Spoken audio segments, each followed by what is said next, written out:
Good morning, kids.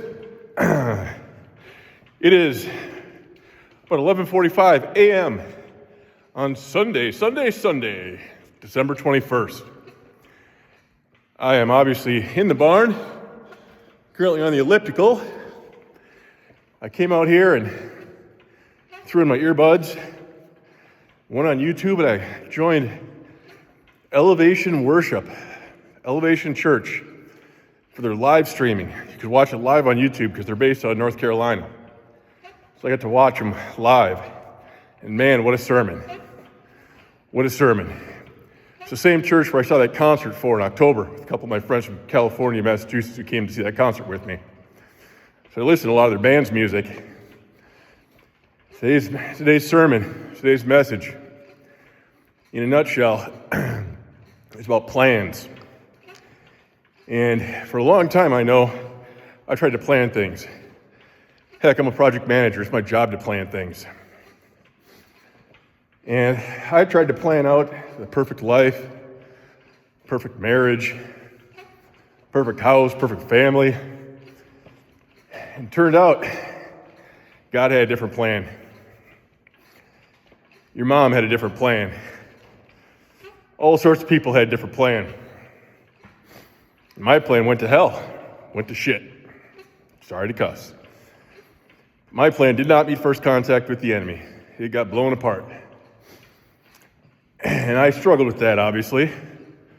Spent about 2 years, somewhere between a year and 2 years, drinking every day. Because I was not okay with that plan. Certainly not okay with my plan getting ripped up. So the sermon was really, really meaningful for me because what the sermon talked about is a lot of the same thing my men's support group talks about. They were very much aligned, which is kind of wild. Told me that God wanted me to hear that message and be reminded of it. The sermon was about God.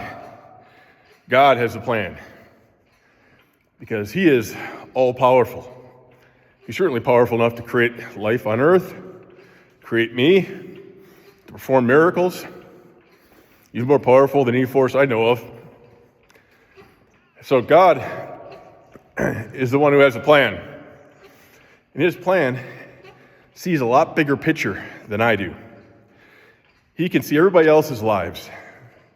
And He can probably see the future, or certainly some things in the future. And He can see all the past. My little plan is not as important as His.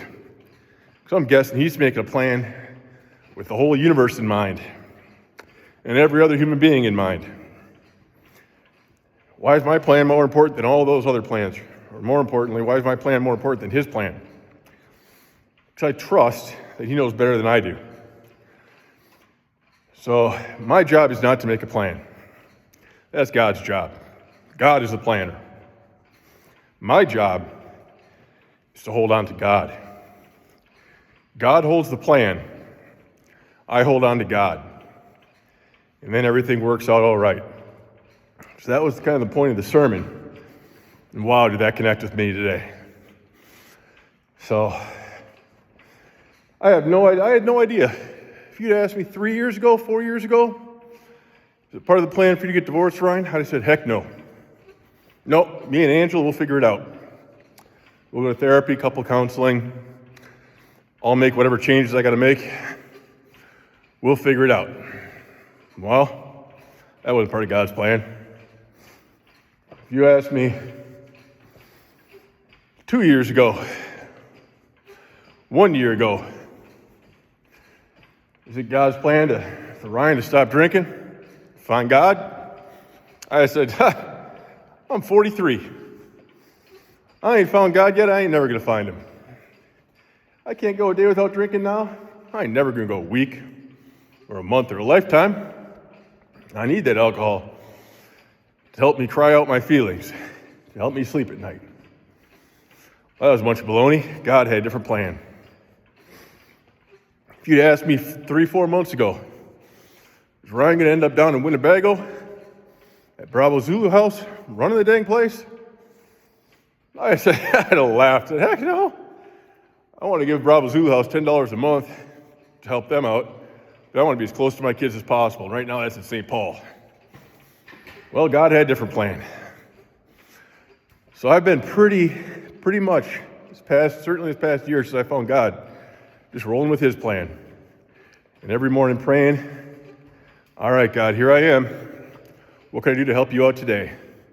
How can I be of service to you today? How can I show you my gratitude for all you've done for me? Some days he doesn't answer. Some days he shows up in the form of a phone call from a friend saying, hey, Ryan, I need some help with something. Sometimes he shows up in the form of an envelope full of cash, just saying, here you go, Ryan, I got you through this holiday. I have no idea how he'll show up. I'm still wrestling with that one. How do I know? So God's got the plan. Well, how do I figure out God's plan? How do I make sure that I'm following his plan, not mine? I don't quite know the answer to that one yet. More will be revealed.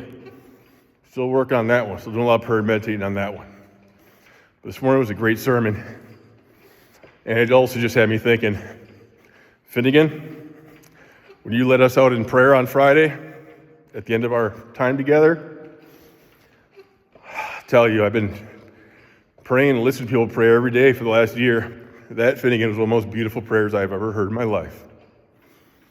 I'm so grateful and blessed to be your dad, to be in your life, get to be a part of your life. Fiona, Cav, equally blessed. Maybe next time one of you two will feel that little nudge from God to lead us in prayer. I'm sure yours would be beautiful too. And if not, that's okay. Me and Finny got you guys covered. Love you guys. We'll talk soon.